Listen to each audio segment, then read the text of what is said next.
Dreaming of becoming a survival pro, the unplugged, no Wi-Fi version? This woman went all in by voluntarily exiling herself to a deserted island. She made a bold bet, survived 5 whole days with no food, no water, and no fire. Just hearing that combo makes your stomach growl, but she was super confident. She treated this 5-day survival challenge like a hardcore camping trip. Having already tasted her share of physical and mental hardships, to her, this was just like a morning dip in the creek to wake up. Starting her journey, she scoured the shoreline and quickly hit the jackpot by spotting a perfect piece of driftwood. Too bad it was an ant high-rise inside, forcing her to figure out a fix by dunking it in the water to evict the tiny residents. But seeing the morning tide pull way back to the rocky bottom made her a bit nervous. She wondered if her log would get washed away. Not letting it kill her vibe, she kept hunting and found another log that was just as prime. Only catch was, it was heavy as a free gym workout, burning a good chunk of her stamina and calories. But in the end, she dragged her prize back to the clearing by her pack and her dangling knife. Not stopping there, she kept hustling to gather more planks from the beach, dead set on building herself a legit resort-style bed deep in the bush. She started by laying palm fronds over 2 logs, then slapped the planks on top to build a field bed. Looks basic, but it was pretty soft to lay on. Meanwhile, the outside heat was roasting her at around 97 degrees. Finding the bed a bit tight, she whipped out her handsaw to process some bamboo. She cut it to size and wedged it in to expand the sleeping area, and the second test fit was much better. It brought a huge smile to her face. She even felt like she was living large given her current situation. To max out the comfort, she layered more palm leaves on top as a back-saving mattress, then went back on the prowl for more fronds around her, aiming to upgrade her bed to the next level. She stripped each frond, using her machete to hack off the big leaves. Then she split them and tested them out on the sand. Surprise, it was even softer than the first batch. From there, she kept working non-stop, weaving each leaf with her solid skills. Before long, the sleeping pad took shape, looking both rugged and stylish. It promised to be a premium mattress out in the wild. Just slap it on the bed frame and her good sleep combo was complete. But the sun was dropping behind the mountain, signaling she was burning daylight. She immediately pivoted to a more urgent task, building a shelter before dark, so she'd have a decent place to crash when night fell. So she scrambled to forge the right poles to build an A-frame shelter. She quickly spotted a piece of dry, rotted wood. Looked like trash, but it's pure gold for fire starting, especially since punky wood is rare as gold out here because termites strip it clean. While looking around, she bumped into a hibiscus tree, a prime candidate for a survival kit. You can use it for a bow drill, spindle, the thick branches for structure, and strip the bark for super handy cordage. So she didn't hesitate to chop it down, carefully peeled the bark, and kept exploring. Suddenly, she ran into a massive old-growth tree. It was epic, but the area was kinda nasty, so she decided to switch spots. She started digging holes by hand, a chore that makes you sweat just thinking about it. Luckily, the sand was soft, saving her some grief. She then buried the stakes she'd just cut to build the frame. Working hard, she suddenly spotted a scorpion buddy who had just moved in under her bed. Instead of freaking out, she stayed chill, treated it like a new neighbor, and kept building.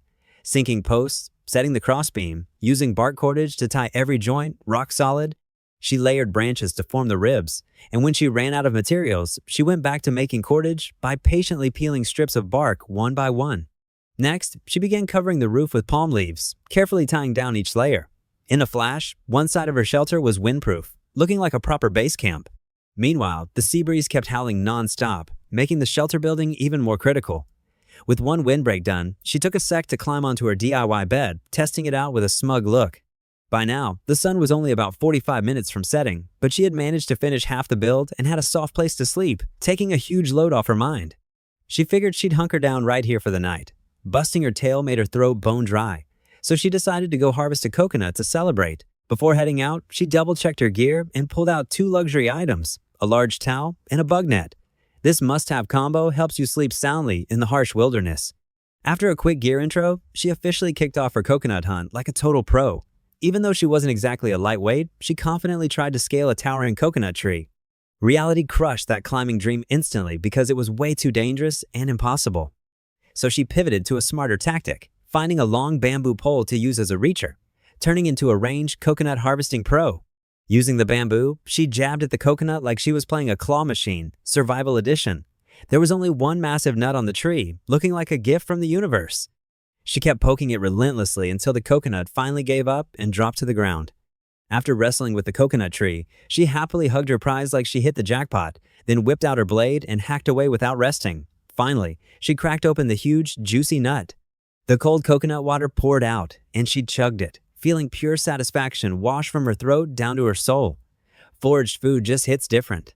When you're dying of thirst, it's automatically elite, nothing like the stuff you buy at the store. Honestly, she usually hated coconuts and coconut water. But when you're riding the line of survival, personal preferences go out the window. Survival instincts take the wheel. Still, one coconut clearly wasn't enough. To sustain her stamina, she'd need to crush about 10 of these a day just to stay functional and stay alive. So she sat on the beach, rationing every single sip with extreme care. She didn't dare spill a single drop because that whole tree only gave one nut. Chugging it down while soaking in the chill ocean breeze, she suddenly felt that the coconut water she once despised now tasted like a gourmet meal. The long day was wrapping up, but she knew the night was longer. The scenery around her was epic, but down at her feet, a whole army of crabs were swarming like they were throwing a night market, making the vibe both scenic and a little creepy. Night fell fast. The sea breeze picked up, making her feel the chill. Meanwhile, her loadout only had a jacket and long pants, enough to fend off sand and sand fleas, but not enough to stay warm. She laid out a spare tarp she brought over her DIY bed to add cushion and make sleeping more bearable. It was only about 7 p.m. right now, but the wilderness was already bumping like a nature concert. From the howling wind to the thud of something dropping, maybe a real coconut falling, or maybe just dehydration messing with her head, to the loud squawking birds. They sounded like an alarm clock, which sucked because it was early evening, not morning. On this first night, she didn't feel too hungry yet. Probably because that coconut earlier dumped a whole liter of hydration into her system, keeping her temporarily stable. But let's be real, the true survival grind had just begun, and what lay ahead was definitely going to be way more brutal. Chilling out on her handmade resort-tier bed, she mapped out a super clear game plan for tomorrow. Priority 1, scavenge coconuts to secure a vital water supply, then tackle firecraft later. Sounds simple, but pulling it off definitely wouldn't be a piece of cake. This was also her first time really diving into a legit, real-life survival situation. No more watching survival shows on TV or reading articles. Even she didn't expect the day would come when she'd be stranded on some random island out of the country, where getting rescued was pretty much a luxury.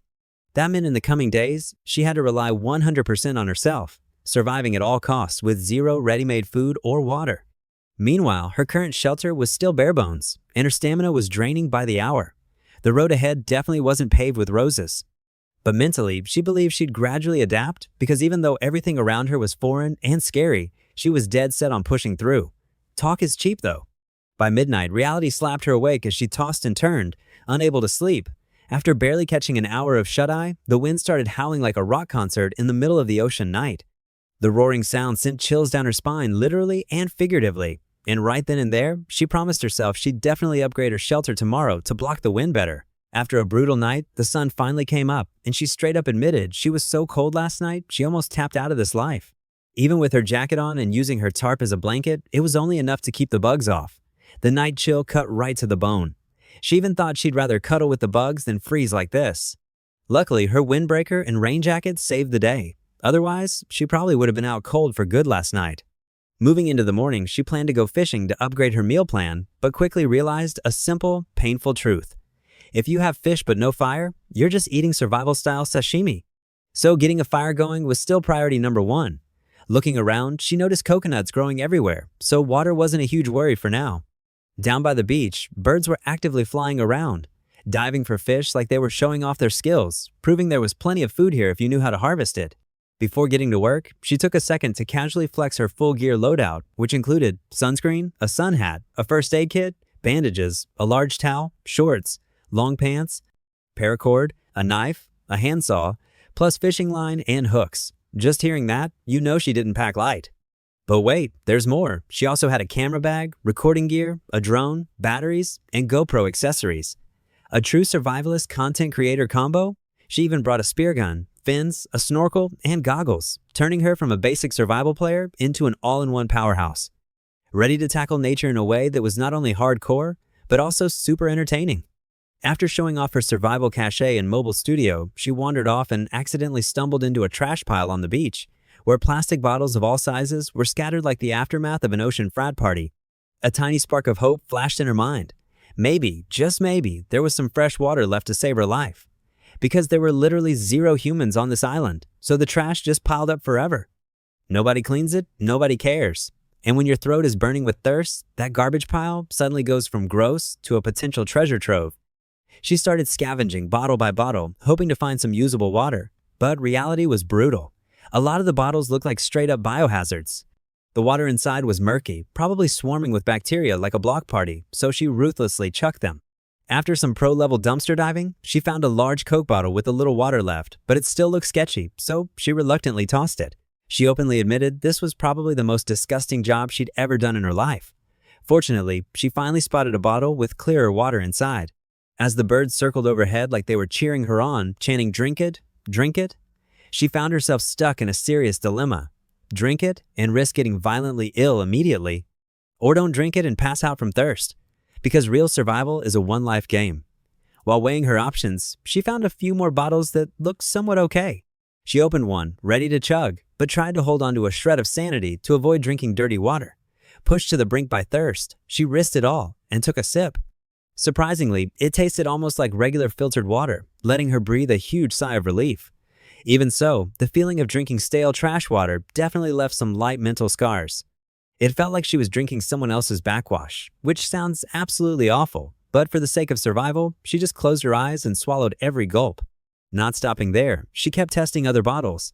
Some she had to spit out the second they touched her lips because they were salty as hell, literally seawater disguised as fresh water. So she ruthlessly tossed those aside too. Then, like hitting the lottery jackpot, she found a massive plastic jug, maybe 5 liters, holding a solid amount of water. It totally blew her mind that a literal lifesaver was sitting right there in the trash. She also tested her luck with some dry coconuts scattered around, but shook them and heard absolutely nothing.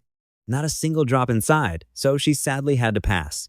She resumed her trek to find other water sources, while those dry coconuts were just empty shells of hope, completely useless for her current thirst. She then switched targets to some sprouting coconuts, eagerly shaking them, hoping to hear that sweet sloshing sound inside. But no matter how hard she shook, they were dead silent. Her hopes vanished right along with them. Refusing to quit, she turned to inspect the nearby coconut trees and finally picked up a few mature coconuts. They felt heavy in her hand, so she guessed they had water. Her morale spiked like she'd just slammed an energy drink.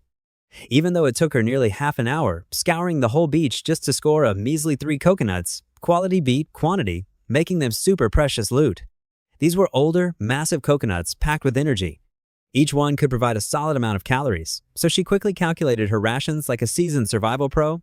She'd process 2 a day for her main meals, drinking the water and eating the meat. It kept her full and acted as a free weight loss program without the gym. Thankfully, the coconuts were enough to keep her from getting a game over mid-run. The young coconuts hanging low were easy to reach, sure, but she guessed they barely had any water inside, so she skipped them for now. She kept looking for fallen mature coconuts on the ground, but when she shook them, they were all duds. She threw them away in disappointment. She tried using her trusty bamboo pole to poke the high-hanging ones, but the angle was just too brutal. She switched to climbing, but her body just wasn't having it. A few moves up, she was already sweating buckets, so she fell back to her standard weapon, the bamboo spear. This time, luck favored her, and a coconut actually dropped. She shook it and clearly heard water sloshing inside, making her as hyped as a kid getting a present. Her mood instantly shot up to max happiness level. With a backup water source secured, she decided to shift gears to her next objective, making fire. Meanwhile, out in the ocean, dolphins were jumping around like they were shooting a travel vlog. On the beach, the crab squad was still busy chowing down on coconuts like it was an all-you-can-eat buffet they weren't invited to.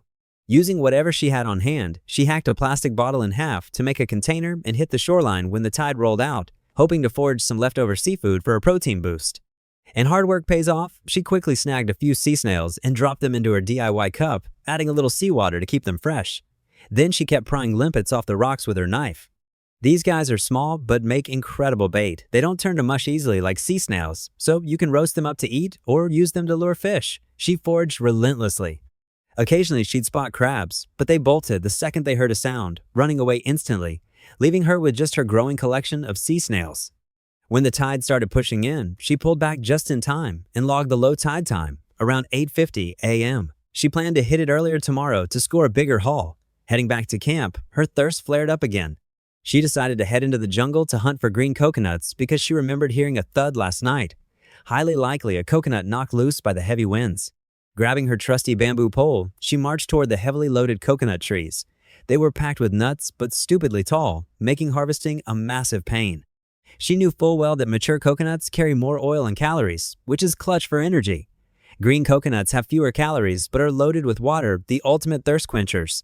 Meanwhile, brown coconuts hold significantly less water. So, doing some survival math, she chose to prioritize knocking down the green coconuts first to lock down a steady water source, prepping for the grueling days ahead. Right as she raised her bamboo spear with total confidence, expecting a clean hit, reality hit back. The pole snapped in half with a loud crack, shattering her spirit right along with it. She had to pull out some cordage and tape she found to doctor it up, wrapping it tight like a field medic saving her gear. But the damage was too severe. No matter how she spliced it, it couldn't hold any force. Her reaching pole was officially totally busted. Frustrated and needing to vent, she grabbed the broken piece of bamboo that was left and chucked it at the coconut tree like a survival-style ninja, but it was a total fail. So she went into full stress relief mode, taking her blade down to the beach and violently hacking at dead branches and dry coconuts like she was in a speed chopping contest. After blowing off steam, she marched into the bush, grabbed a green branch, and whittled one end down to make a husking spike. Using all her strength, she slammed a coconut onto it, hoping to peel the husk. But life threw another plot twist. It didn't work at all. The coconut was stubborn, acting like it had never heard the word surrender. Refusing to back down, she returned to the beach, grinding away at every angle, and finally managed to husk it successfully, like unlocking a hard mode achievement. It revealed the fragrant, fatty, white meat inside, an absolute lifesaver for her hunger. She sat on the shore, munching away while soaking in the super chill view. Because each coconut packs a hefty calorie punch, she ate slowly. Just half of it fueled her up. She had to save the rest so she wouldn't gorge herself and get acid reflux. That would turn a survival challenge into a medical evac real quick. The sun was scorching hot, so she decided to reward herself with an ocean dip to cool off her body and soul. Diving into the crystal clear water, she soaked in the chill for a bit, felt totally refreshed, and casually strolled back to shore to find some shade and kick back. While chilling, she pulled out her mini knife, a tiny piece of gear, but it has the power of an in-game boss, because surviving without a blade is basically playing on ultra nightmare difficulty. She gave a quick gear rundown and got straight to work carving up some wood, prepping for her next major mission, crafting a friction fire kit. This opened a brutal new chapter of the challenge, but it was equally intense and fun. After carving the sacred bow drill spindle, she started foraging for dry kindling and conveniently snagged a couple of washed-up flip-flops to use as premium knee pads. No bruised knees here, it's hardcore survival, but you still gotta take care of your joints. She quickly finished assembling her bow drill kit, eagerly set it up, and started showing off her friction fire skills in the real world. But real life isn't a YouTube tutorial. A few strokes in, the spindle slipped right off the hearthboard, flying out of control like a wrecked car, forcing her to reset entirely. Even though her energy was tapped, she refused to quit. Under the blazing sun, just a bit of friction produced a spark and thin smoke. She quickly dropped the ember into her dry coconut fiber tinder bundle, shaking and blowing softly, using the natural breeze to help it catch. She steadily blew air into it until a flame erupted.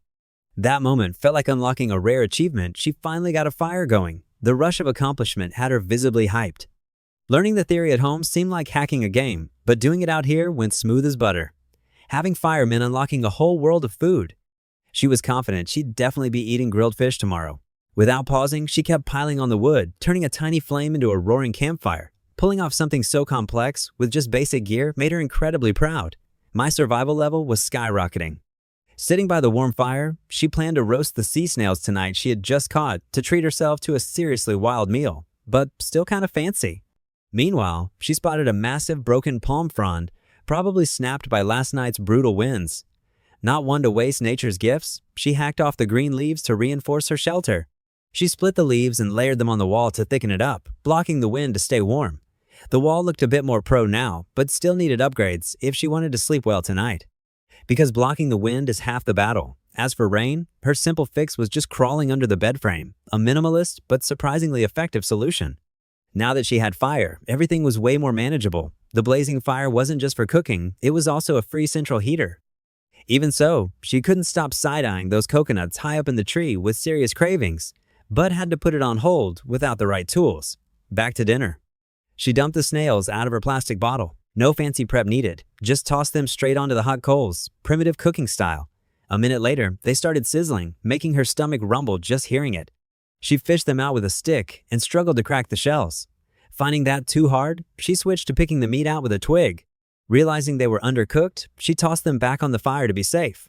Finally, it was time to eat. She took a bite and her eyes lit up at the unexpected flavor. Maybe because she had been starving for so long, it tasted like deep woods lobster. She ate and nodded in total satisfaction, even daydreaming that if she had a pack of ramen right now, this meal would be five-star dining out in the wild. With her pile of fresh snails, she fully enjoyed her solo feast, polishing off every last bite. Afterward, she casually walked to the beach to watch the sunset paint the horizon red. She scooped up some seawater to wash her face and freshen up in the peaceful scenery. It was so relaxing, it almost made you want to ditch all your deadlines and just live out here permanently. For her, this might just be the ultimate truth in life. But on her way back to camp, she suddenly heard a weird noise that made her freeze for a few seconds. Whatever creature gave that creepy greeting, she didn't stick around. Since the tide was out, she decided to hike over to the other side to scavenge more loot, and it was totally worth it. The rocks were absolutely covered with stranded snails, so many that walking on them sounded like crunching through a beehive. They were everywhere, from the crevices to the waterline. Overhead, birds were patrolling like they owned the place. She was completely in her element, soaking in the cool sea breeze, feeling absolutely stoked. It was a simple but pure kind of happiness. Inside her plastic bottle, she still had a few backup clams and some coconut meat, enough emergency rations to stave off hunger. Back at base camp, she threw larger logs on the fire to keep warm through the night, preventing it from dying out. But life isn't always easy. As night fell, intense nausea hit her hard. Whether it was from starvation or from crushing a bunch of sea snails at once, she felt her throat tighten and tears welled up. On top of that, turning on her light at night was a huge mistake because this area was crawling with ants, scorpions, and crabs. The moment the light flipped on, they swarmed in like a block party. On the ground, ants started pouring out, giant ants, the size of mosquitoes, looking terrifying enough to give you nightmares. They usually stay hidden during the day but go fully active at night, making the scene incredibly freaky. Not to mention the tiny scorpions crawling all over the logs. One wrong move and she'd catch a nasty sting, forcing her to stay on ultra-high alert. And so, a painfully long night dragged on while she stayed constantly vigilant. She finally made it to the next morning, waking up yawning constantly from sleep deprivation. Her mouth was as dry as if she'd been swallowing sand. She took her knife and carved 3 notches into a log to mark surviving 3 full days. Her fire had almost died out, but luckily some hot coals were left. She quickly used dry palm fronds to stoke it back to life, then crafted a simple survival fishing pole from a piece of wood, tied some line to it, and boom, a survival handline setup. It was compact, just wrap the line around it and it's functional. However, her hook was a bit small, making her second guess if she could actually land a big fish, or if it would only attract little bait stealers. It was around 7:45 a.m. Normally, she didn't eat fish for breakfast, but if she could catch one today, she'd consider herself the luckiest person alive. Just thinking about it boosted her morale. She immediately prepped for her next mission, repurposing her power bank pouch into a tackle bag. She always kept extra cordage on hand to strap her knife cleanly to her hip. It looked simple, but it was highly practical. Gear sorted, she headed to the beach, quickly grabbed some clams for bait, and kicked off her self-proclaimed pro-fishing session. She took every step with extreme caution because the rocks here were slick as grease. Down at the water's edge, she cast her line full of hope. But life doesn't always play nice. The water was suspiciously calm, and there was absolutely no sign of fish. She decided to swap spots, hoping another area was holding fish, but still got zero action. Guess the fishing gods weren't smiling on her, so she called a tactical retreat back to camp, planning to return around 12:30 p.m. when the tide peaked the prime window for predators to hunt. The tide was still low, so there was no rush. Her stomach, however, completely disagreed. It was screaming for food. At least the nausea from last night was gone, but her brain kept flashing massive cravings. From greasy pizza to loaded burgers, the images kept scrolling through her mind like a TV commercial. She was starving, but physically she was holding up okay, though her movements were noticeably slower. By 9:30 a.m., she realized if she didn't head back soon, it was super easy to get cut off by the tide. And in just 2 hours, getting stranded was a highly likely scenario. So she decided to look for more bait while scouting the terrain, looking for a better fishing hole. Navigating the jagged rocks, she suddenly came face to face with a random bird. Seeing its long, razor-sharp beak made her instantly trigger evade mode, backing away slowly and changing routes to stay safe. A bit further down, she found a small cove that gets completely swallowed by the ocean when the tide rolls in, but right now, it was bone dry like a mini desert. Dead calm with no wind, the sun beating straight down on her face, pushing the heat up so much that even standing still was exhausting. The surrounding vibe gave off an unexplainably sketchy feeling. An iguana even zipped past into the brush, adding to the wild, untamed atmosphere. Exploring was pretty cool, but the brutal heat was draining her energy bar fast. Plus, the risk of getting trapped by the tide made her realize she shouldn't push her luck. The muddy ground made moving difficult, and the absolute kicker, she didn't even bring water with her. Obviously, this wasn't an ideal fishing hole, so the smartest play was to turn around. This island was completely empty of human life, not a single sign of civilization. If someone else were here, she could at least beg for a sip of water to cool off, but reality was much harsher. There wasn't a single drop of water around to save her. This island was completely isolated from the outside world, totally off-grid, no Wi-Fi, no 4G, just the ocean, wind, and pure isolation keeping her company. After wandering around like a lost tourist, she finally found a pretty prime fishing spot and quickly dropped her line, hoping to score a massive dinner instead of suffering through another forced vegetarian meal. The water here was super deep, which is sketchy because it probably means stingrays, venomous sea snakes, or even sharks were lurking around. But her screaming stomach pushed her to keep casting relentlessly. An hour blew by, and she still caught absolutely nothing. The tide started creeping in, forcing her to bug out and retreat to camp before she got ambushed by the ocean. The trek back was rough, navigating over jagged rocks. Every step felt like playing extreme sports in real life. Following the trail back, she got a crazy bonus feature, spotting a shark cruising just offshore. Just looking at it made her heart race. Because there were so many sharks here, her spear gun was basically useless decor. Her only bet was to rely on her flimsy handline to keep the survival run going. She kept throwing the line out, praying the fish were just running late today. But the water stayed dead calm, and she started getting seriously anxious. Almost 2.5 hours had passed, and the tide was pushing up aggressively. The area that was a sandy beach just hours ago was being swallowed bit by bit. She had to scramble up higher to avoid getting trapped, hugging the slippery cliffs to find an exit route. Her base camp was right over on the other side, but ironically, the water had cut off almost the entire path. To get back, she'd have to swim a decent stretch. Considering she had sharks for neighbors, swimming was a terrible idea.